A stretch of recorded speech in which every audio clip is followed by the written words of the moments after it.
ایک بادشاہ کی 4 بیویاں تھیں۔ وہ اپنی چاروں بیویوں سے بہت زیادہ محبت کرتا تھا، مگر چوتھی بیوی اس کی نور نگاہ تھی۔ بادشاہ اپنی چوتھی بیوی کے لیے بیش قیمت قیمتی تحائف لاتا اور باقی بیویوں سے بڑھ کر اس کی طرف اپنا جھکاؤ رکھتا۔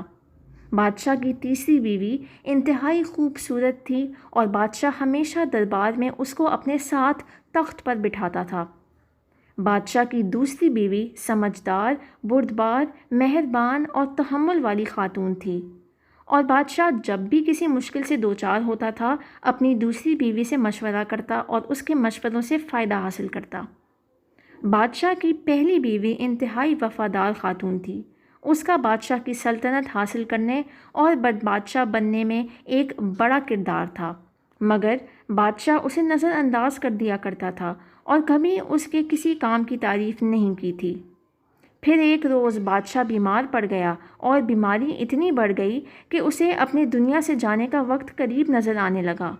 بادشاہ بولا، میں کیسا بادشاہ ہوں؟ میری 4 بیویاں ہیں اور جب میں مروں گا تو میں تنہا مروں گا۔ پھر وہ اپنی چوتھی بیوی سے بولا، میری نور نظر، میں مرنے والا ہوں، میں چاہتا ہوں تم بھی میرے ساتھ چلو تاکہ قبر کی تنہائی میں میرے ساتھ دے سکو۔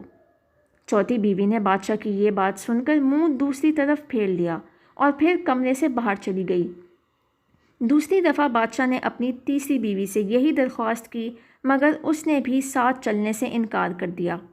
دونوں بیویوں کی ایسی سرد مہری دیکھ کر بادشاہ کا دل ڈوبنے لگا، تو اس نے دوسری بیوی سے ساتھ چلنے کی درخواست کی۔ دوسری بیوی بولی، بادشاہ سلامت، آپ خود ہی تو فرماتے ہیں مرنے والوں کے ساتھ مرا نہیں جاتا، لہٰذا یہ منزل آپ کو تنہا ہی پار کرنی پڑے گی۔ تینوں بیویوں کے بعد بادشاہ کو چوتھی بیوی کی آواز سنائی دی، میں آپ کے ساتھ چلوں گی، جہاں بھی آپ جائیں گے میں ساتھ دوں گی۔ بادشاہ نے گردن چوتھی بیوی کی طرف گھمائی جو انتہائی لاغر اور زرد نظر آ رہی تھی۔ بادشاہ نے انتہائی رنجیدہ لہجے میں اس سے کہا، میری جان نظر، ہائے صد افسوس، کاش میں نے تمہارا خیال اس وقت رکھا ہوتا جب میرے قبضہ قدرت میں اختیار تھا۔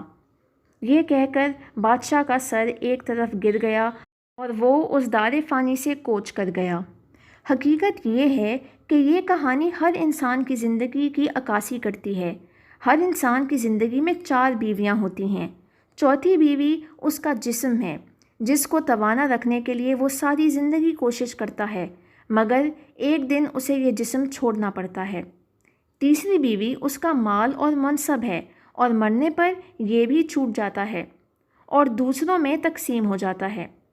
دوسری بیوی عزیز رشتہ دار و دوست احباب ہیں جو انسان کے مرنے کے بعد قبر تک اس کا ساتھ دیتے ہیں اور پھر واپس اپنی عارضی زندگی کی طرف لوٹ جاتے ہیں، جبکہ پہلی بیوی انسان کی روح ہے اور ساری زندگی خوبصورت جسم حاصل کرنے کی چاہت، دولت و شوکت حاصل کرنے کی آرزو اور عزیز رشتہ دار و دوستوں کی محفل ہمیں اس کی طرف غور کرنے کا وقت ہی نہیں دیتی، اور جب ہمیں اس کی ضرورت پڑتی ہے تب تک یہ ضعیف و لاغر ہو چکی ہوتی ہے۔